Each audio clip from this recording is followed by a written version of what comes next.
నియోజకవర్గానికి ఆ నియోజకవర్గం ఎమ్మెల్యేలు గెలిచిన వారు ప్రోత్సహిస్తూ పైనుంచి చంద్రబాబు నాయుడు డీజీపీకి ఎస్పీలకి కేసులు కట్టబాకండి, మా కార్యకర్తలు చేసేటువంటి ధ్వంసాన్ని మీరు విట్నెస్ గా చూస్తూ ఉండండి తప్పితే మా వాళ్ళని ఎక్కడ ఆపటానికి వీల్లేదు, మీరు పోలీసు ఉద్యోగం చేయటానికి వీల్లేదు అని చెప్పని వాళ్ళ పోలీసులు చేతులు కట్టి ఈ ధ్వంసరచన చేస్తున్నాడు. ఈ రాష్ట్రానికి గతంలో బీహార్ ఎట్లా ఉండేదో లేదా ఒక ఉత్తరప్రదేశ్ ఎట్లా ఉండేదో ఇవాళ ఆంధ్రప్రదేశ్ రాష్ట్రాన్ని కూడా ఒక హింసా రాష్ట్రంగా, హింసా రాజ్యంగా ఆయన తయారు చేస్తున్నటువంటి తండ్రి కొడుకు ఇద్దరు కలిసి చేస్తున్నటువంటి పరిస్థితులు వాళ్ళు ఎంత అంటే పోలీసులు అంటే కాపాడవలసినటువంటి అరాచక శక్తుల్ని, రౌడీ మోకల్ని, రౌడీల్ని అరికట్టాల్సినటువంటి పోలీసులు కనీసం దారుణంగా గ్రామాల్లో, పట్టణాల్లో మర్డర్ కేసు ముద్దాయిలు, రౌడీ షీటర్స్ అందరూ కూడా స్థానిక సీఐల్ని, డిఎస్పీల్ని ఎరా ఉద్యోగం చేయాలని లేదా, ఉంటావరా నువ్వు ఎక్కడ అని మాట్లాడుతున్నా కూడా కనీసం అన్ని వీడియోలు ఉన్నాయి. ఇవన్నీ హైకోర్టుకి ఇవ్వబోతున్నాం. అన్ని వీడియోలు ఉన్నాయి. స్థానికంగా ఉన్నటువంటి సర్కిల్ ఇన్స్పెక్టర్ని, సబ్ ఇన్స్పెక్టర్ని, డిఎస్పీని అంటే జిల్లాలో వివిధ ప్రాంతాల్లో జరిగిన ఇన్సిడెంట్లు, ఏరా ఉద్యోగం చేయరా, వీఆర్కి వెళ్తావారా, వీఆర్కి పంపిస్తారా నిన్ను అని మాట్లాడితే కనీసం పోలీసులు ఆ రౌడీల్ని ఆపే ప్రయత్నం చేయటం కానీ, అమాయకులైనటువంటి అంటే ఒక ఉదాహరణకి బందర్లో తీసుకుందాం. గొడుగుపేటలో గేదకి పాలు పితికి బతుకుతారు, పాలు అమ్ముకు మన యాదవులది గొడుగుపేటలో కేసు లేదు. దీని మీదేమో కౌంటర్ కేసు, వీళ్ళ మీదేమో చిన్న కేసు.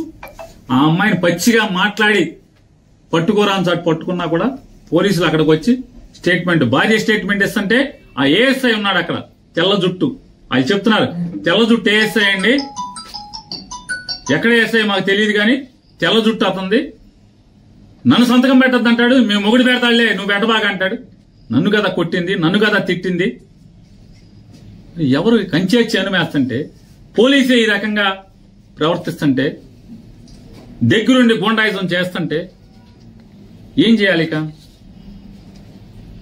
ఇళ్ల మీదకి పట్టి ధ్వంసం చేస్తే బలరాన్పేటలో వడ్డెర కులస్తురాలు భద్రరావు గారి కోడలు, భద్రరావు అని ముఠా మేస్త్రి, కూలీ ముఠా మేస్త్రి, అంజి అని చెప్పని అంజి భార్య అమ్మాయి ముగ్గేసుకుంటుంటే తాగి 10 మంది రౌడీలు ఆ అమ్మాయి కాళ్ల మధ్యకి బాంబులేసి, అమ్మాయి ముగ్గేసుకుంటుంటే ఇంటి ముందు కాళ్ల మధ్యకి బాంబులేసి ఏమే నీ మొగుడున్నాడా అని చెప్పని దౌర్జన్యానికి వెళ్తే ఆ అమ్మాయి తిరిగి ఏమయ్యా బాంబులు నా మీద వేస్తావా, నువ్వు గెలిస్తే మీ ఊరేగు మా మీద దౌర్జన్యం చేస్తారా, నా మొగుడితో ఏం పని నీకు అని చెప్పని అడిగితే ఇంట్లోకి వెళ్ళి ధ్వంసం చేశారు. కేసు లేదు, తిరగబడ్డారు అప్పుడు వాళ్ళు. ఆ ఇంట్లో వెంటనే మొగుడు పరిగెత్తుకొచ్చి మొగుడు, భార్య, పిల్లలు కలిసి తిరగబడితే వాళ్ళ మీద 307 చూడండి పోలీసు. వీళ్ళ మీద కేసు లేదు. వీళ్ళ మీద దాడి చేసిన దానికి, ఇంటి మీదకి వచ్చి దాడి చేసిన దానికి కేసు లేదు. వాళ్ళ మీద 307. దాంట్లో మళ్ళీ ఎంత పోలీసు ఎంత దిగజారిపోయే వ్యవస్థ అంటే, ఇదన్నీ సాక్ష్యం, కళ్లతో సాక్ష్యం చూస్తూ కూడా. నేను గొడవ జరుగుతుందని బందర్ డీఎస్పీ గారికి ఫోన్ చేశాను, బలరాన్పేటలో గొడవ జరుగుతుందని చెప్పాను, పోలీసుని పంపని.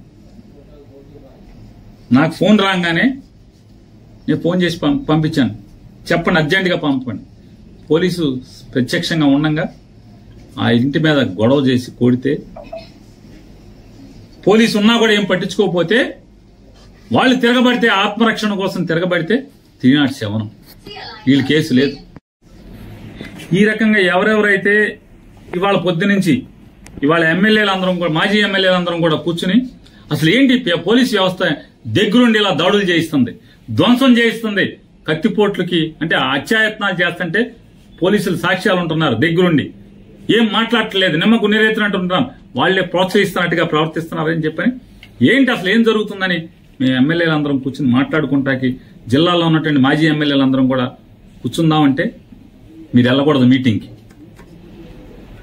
జోగి రమేష్ని నిర్బంధించారు, పామర్ అనిల్ని నిర్బంధించారు.